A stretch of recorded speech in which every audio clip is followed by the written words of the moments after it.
Okay, I'm going to be going through the Green family tree with selected branches, the Liggetts, Quicks, and the Jennings. I just thought this was a couple interesting branches of the tree going back from our green heritage, and it's not the whole tree. So, and there's actually some other interesting things that I haven't covered in this. So hopefully I'll be able to cover it later. But anyway, I thought I'd start out with Lewis and Mabel Green here. We got Lewis Adam Green, 1875 to 1943. Married Mabel Swinehart, 1879 to 1969. They got married February 15th, 1900. And then this comes down. That's all their children. My grandma is here, Lita Elizabeth. But a lot of you Green cousins descend from Clarence. We also have Aunt Mildred. I actually got a lot of my information from the records that she kept. She was actually quite a genealogist. And somehow, I guess since Andy, her only son, didn't survive very much longer than after her, that all came to my grandma, Lita. And then it ended up coming down to me. So a lot of this information actually is comes from Aunt Mildred. So thanks to her for all her hard work. She used to have to get in the car and drive to locations to get her information. Now I just go down in my den, and I can usually find just about everything and more than what she was able to find. So it's a lot easier for me. Just a little thanks to Aunt Mildred because of all the hard work she did. So we'll start with Lewis, and I already did start with Lewis and Mabel. Their children were, I'll go through the children: Clarence Tobias, Mildred Dale, Glenn Herschel, Esther Arlene, and then twins Lois and Lita. And they were fraternal twins. And then Lewis Jr. A couple people asked me about the spelling of Lewis's first name and Lewis Jr.'s first name, and whether it's spelled the same as his father, Lewis, Lewis. And really all I can find on that is generally that the spelling is different on the official documents. And Jr. is not like a suffix to his name. It's like written as his middle name. So Lewis Jr., his middle name is, as far as I can tell, was actually Junior. The 1910 census states that both parents, Lewis and Mabel, were able to read and write. So I don't think it was just a fact that they didn't realize somebody wrote down the name wrong or anything like that. These days we take reading and writing for granted, but really once you get back in the mid-1800s, it could maybe be more of a 50-50 chance that somebody could read or write. And also their fourth child, Esther Arlene, she only lived to be about 17 months old. My grandma never mentioned her. Of course, she was born and deceased before my grandma was ever even born, but some of you may have heard of her. And there are some family members who've told me that she was accidentally run over by a horse or a wagon, and her obituary states that her funeral was held at the Methodist Church in Fredericksburg, Ohio, which at that time there was a Methodist church in Fredericksburg. And she's buried at the Fredericksburg East Cemetery. Lewis and Mabel owned a farm just west of Fredericksburg in Franklin Township, and they were my mother's maternal grandparents. And this is how my mom remembered her grandpa. Overalls and boots. She used to like to search his overall pockets for candy, and that was something she told me not too long ago, actually. She still remembered him that way. Here's a picture of my mom, Janice, and her older sister, Millie, Aunt Millie, with him at the farm.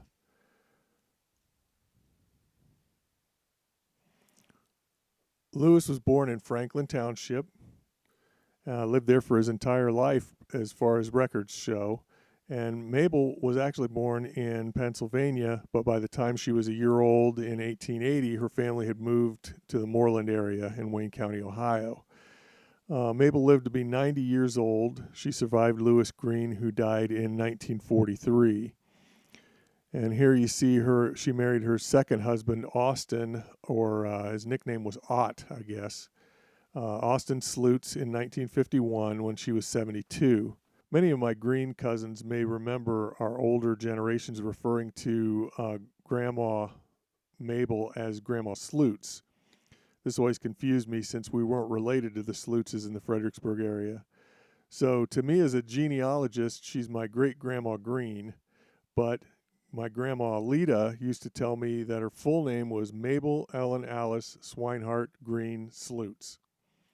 She was always kind of proud of being able to say that, and now I also share that pride.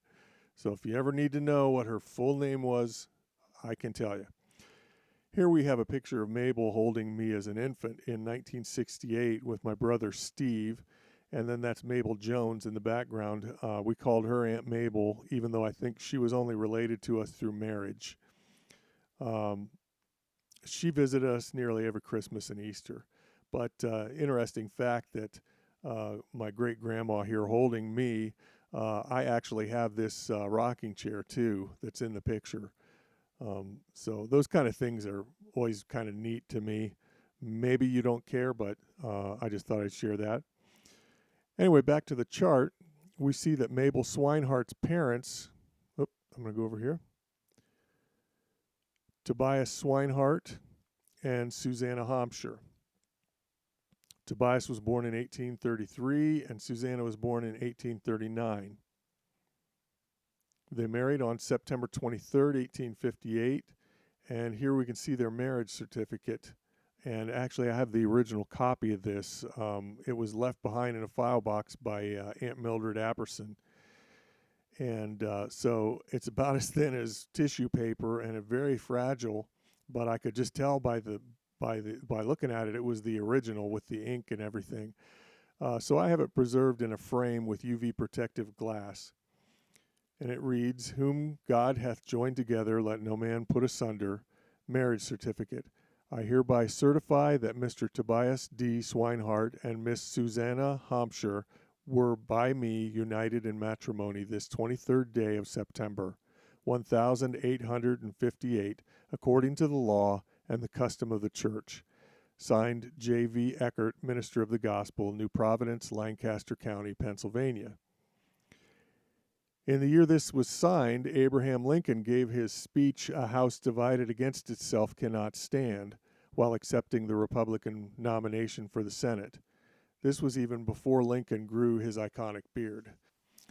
Tobias and Susanna Swinehart are buried at the Moreland United Methodist Church Cemetery on the north side. Now back to the chart, we can see that Tobias Swinehart's line comes from Germany, and his great-great-grandfather, Jurg Swinehart, or that actually translates to George, immigrated to the colony of Pennsylvania in 1732, arriving in Philadelphia. In records, we see Jurg listed as George Michael Swinehart. He's a part of a group of passengers on the ship called Pennsylvania, captained by John Stedman. The ship had arrived from Rotterdam, Netherlands. Each person had sworn an oath of allegiance to the colonies on this list here. Jurg is buried in the New Hanover Lutheran Church Cemetery in Pennsylvania. Findagrave.com lists him as buried under the corner of the church, which was actually the corner that he's buried under was a later addition built over his grave. Here we can see that Johannes Swinehart is inscribed on the side of the church, and this is supposedly Jurg, or George. I don't know about the difference in the first names, but the consensus is that this is commemorating him. Susanna Homsher, here we go back to Susanna Homsher. She was a daughter of a Mennonite preacher, David Homsher, and David's father, David Homsher, was born in 1760 and fought in the Revolutionary War. The Homsher line emigrated from Germany as well. And that about does it for now. I'm trying to keep my videos short.